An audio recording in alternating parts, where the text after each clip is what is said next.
Myself Jayashree कुंभार. मी तुम्हाला basic mathematics हा subject शिकवणार आहे.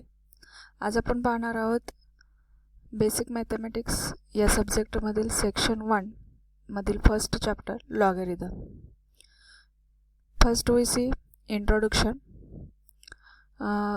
त्यामध्ये आपण पाहणार आहोत लॉज ऑफ इंडायसेस. तुम्ही पाहिलेले आहेत घातांकांचे नियम. हे तुम्हाला माहीत आहेत. लॉज ऑफ इंडायसेस म्हणजेच घातांकांचे नियम. बघा, if m are rational numbers, that is m belongs to Q and a belongs to R, R is the real number, but a is not equal to 0, then laws of indices are. First आहे बघा, a raised to m into a raised to n is equal to a raised to m plus n. बघा, base हा a असेल आणि घातांक m असेल. इथं base a असेल. दोघांचा बेस जर समान असेल, घातांक वेगवेगळे असतील आणि त्यांचा जर गुणाकार असेल तर आपण तो बेस एकदाच लिहितो आणि घातांकांची बेरीज करतो. नेक्स्ट आहे बघा, सेम तसंच दोघांचा बेस समान असेल, घातांक वेगळे असतील आणि त्यांचा जर भागाकार असेल तर आपण त्यांचा बेस एकदाच लिहून त्या घातांकांची वजाबाकी करतो. That is a raised to m भागिले a raised to n is equal to a raised to m minus n. आणि a raised to m raised to n म्हणजे घातांकांचा घातांक असेल तर तिथं आपण घातांकांचा गुणाकार करतो. म्हणजेच a raised to m raised to n असेल तर a raised to m into n. Next आहे ab raised to m. बघा, a b हे जे दोन बेस आहेत आणि त्यांचा एकच घातांक असेल तर तो आपण सेपरेटसुद्धा लिहू शकतो. म्हणजेच a raised to m into b raised to m. इथं चुकून n झालेलं आहे, इथं m पाहिजे. Where a b belongs to R. Next आहे a upon b raised to m is equal to a raised to m divided by b raised to m. आपण separate त्यांचे घातांक लिहू शकतो. वेअर b is not equal to 0. त्यानंतर आहे a raised to 0 is equal to 1 if a is not equal to 0. कोणत्याही संख्येचा घातांक हा जर 0 असेल तर त्याचा आन्सर हे 1 असतं. हे लक्षात ठेवायचं. a raised to p upon q हे जे आहे ते आपण असं लिहू शकतो, qth root of a raised to p if p q belongs to n. Next आहे a raised to minus m is equal to आपण लिहू शकतो 1 upon a raised to m. म्हणजे घातांक हा जर निगेटिव्ह असेल आणि आपल्याला जर पॉझिटिव्हमध्ये लिहायचं असेल तर तो आपण लिहितो 1 upon a raised to m. हे लॉज ऑफ इंडायसेस तुम्ही पाहिलेले आहेत. In this chapter we deal with logarithms which are very useful in affecting the calculations. आता बघा, 4 जे आहे ते आपण असं लिहू शकतो 2 स्क्वेअर. 27 आहे ते आपण लिहू शकतो 3 raised to 3.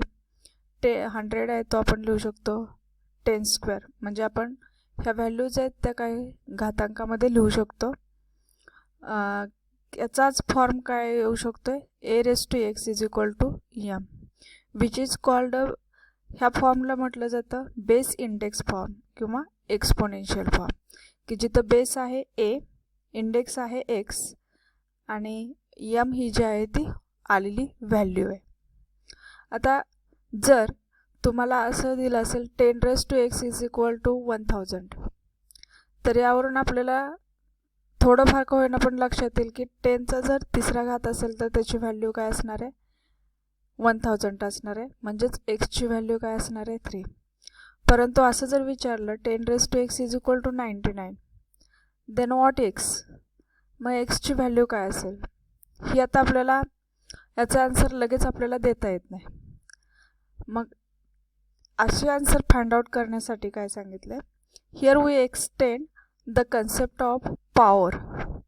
म्हणजे इथं ही जी पॉवर आहे एक्स त्याचा जो कन्सेप्ट आहे तो काय करायचा आहे आपल्याला, एक्सटेंड केलेला आहे टू ए न्यू कन्सेप्ट, नवीन कन्सेप्टमध्ये केलेला आहे.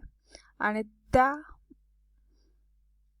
कन्सेप्टला म्हटले लॉगॅरिथम. म्हणजे लॉगॅरिथम म्हणजेच काय असणार आहे, घातांक असणार आहे, फक्त त्याची कन्सेप्ट वेगळी असणार आहे. लॉगॅरिथम म्हणजे घातांक गणित. फॉर एक्झाम्पल बघा, आता 5 raised to 3 is 125, then power is 3. Is expressed as, मग हाच घातांक जो आहे तो आपण लॉगॅरिथमच्या भाषेत असं लिहू शकतो, log of 125 to the base 5 is equal to 3.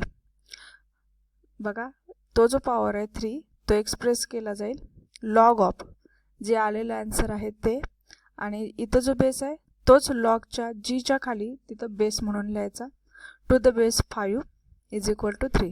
म्हणजे फायनल जे आन्सर असते ते नेहमी काय असणार आहे, तुमचं पॉवर असणार आहे, घातांक असणार आहे, म्हणजेच लॉगॅरिथम.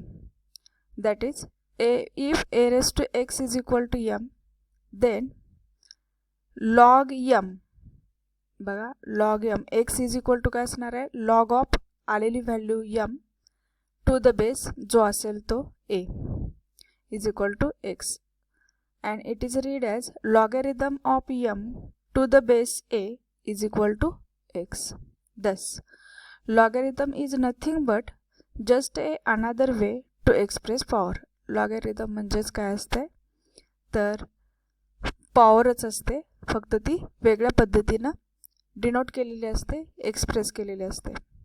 आता आपण डेफिनेशन बघणार आहोत. Definition of logarithm, if a raised to x is equal to m, then log m to the base a, log m to the base a is equal to x. Thus we define the logarithm as logarithm is the power through which a base must be raised to get a number. म्हणजेच logarithm ही power आहे through which a base must be, की a raised to x, a हा जो base आहे त्याची power घेतली तर आपल्याला नंबर मिळतोय, raised to get a number. Also if a raised to x is equal to m, then log m to the base a is equal to x, if and only if a and m are positive. a आणि m आलेला m जी value आहे ती नेहमी positive असणार आहे, तसंच जो base असणार आहे तोही नेहमी पॉझिटिव्ह असणार आहे, आणि a ची value is not equal to 1 असणार आहे. आता त्यासाठी नोट बघा काय आहे, 1 का नसावा. जर a इज इक्वल टू 1 असेल then 1 raised to x is equal to 1 for all x. सर्व x साठी त्याची व्हॅल्यू ही 1च असणार आहे. This does not help any more, therefore a can not have value equal to 1. म्हणजे याचा सपोर्ट डेफिनेशनसाठी काहीच नसणार आहे, किंवा ही डेफिनेशन पुढे जाऊ शकत नाही, कारण त्याचं फिक्स आन्सर काय असतंय 1. त्यामुळं a does not equal to 1 असलं पाहिजे. त्याच पद्धतीने आपण सांगितले a हा जो आहे तो पॉझिटिव्ह असला पाहिजे, आलेली व्हॅल्यू ही पण पॉझिटिव्ह असली पाहिजे. बघा जर a ची व्हॅल्यू ही a हा जर निगेटिव्ह असेल आणि त्याची जर ऑड पॉवर असेल तर ती व्हॅल्यू काय येणार आहे, निगेटिव्ह. आणि जर इव्हन पॉवर असेल तर त्याची व्हॅल्यू काय येणार आहे, पॉझिटिव्ह येणार आहे. आणि फ्रॅक्शन असेल तर त्याची व्हॅल्यू येते imaginary. So a is neither negative nor 1 obviously. म्हणजे a हा जर निगेटिव्ह असेल तर त्याच्या पॉसिबिलिटीज ह्या 3 असणार आहेत, आणि त्यामुळं a हा काय असला पाहिजे, नेहमी निगेटिव्ह असला पाहिजे. Also a is not equal to 0 for a raised to x is equal to m. m is never negative non 0, आणि m हा जो आहे तोही कधी निगेटिव्ह नसतो आणि 0 नसतो. m must be positive. So we conclude that logarithm of negative numbers and 0 do not exist. म्हणजेच काय, निगेटिव्ह नंबरचा लॉगॅरिथम तसंच 0चा लॉगॅरिथम हा एक्झिस्ट होत नाही. आता स्टँडर्ड रिझल्ट बघणार आहोत. हे रिझल्ट तुम्ही नेहमी लक्षात ठेवायचे आहेत. 1चं लॉगॅरिथम हे नेहमी 0 असते. Log of 1 is equal to 0, always 0 to the base a, कोणताही बेस असला तरी. Log a to the base a is equal to 1.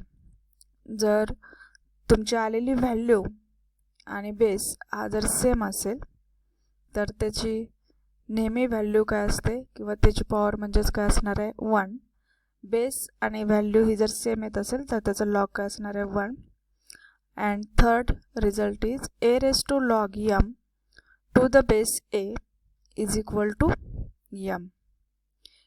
a raised to log असेल आणि त्याचा पण बेस हा जर a असेल तर त्याची येणारी व्हॅल्यू ही काय असणार आहे m असणार आहे.